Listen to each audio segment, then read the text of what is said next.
magbibigay ng gift sa inyo. Excited naman kayo, kids? Yes! Sabay-sabay niyo po kami samahan na magbilang.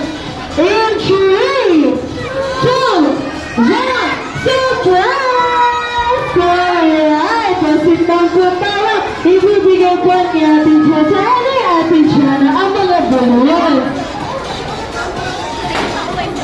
Putok agad. Alright, very good. Okay, sino na po yung mga kids na may balon? Taas po natin yung balon. Signal na po ulit tayo kapag naka-receive na ng balon. Ayan, very good. Ang babay na ating mga kids.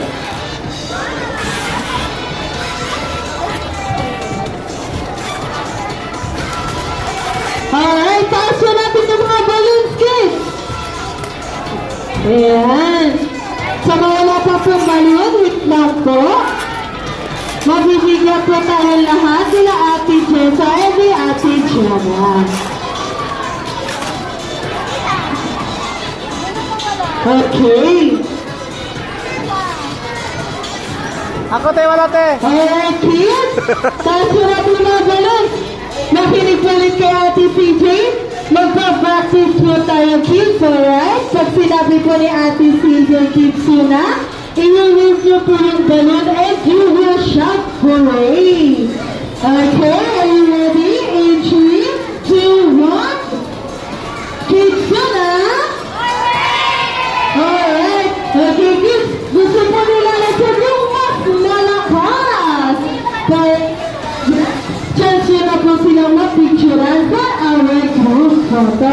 Alright, kids! In 3, 2, 1, big your balloons, alright? Kids, sila! Very good! Thank you so much sa mga kids na nag-participate sa ating gift for today. Alright, kids, may sinasabi pa po si Lala Chan. Ano po yung Lala Chan? Sabi po ni Lala Chan, she's very happy na makasama po na kayo mag-dance and play. She's also very thankful sa mga kids na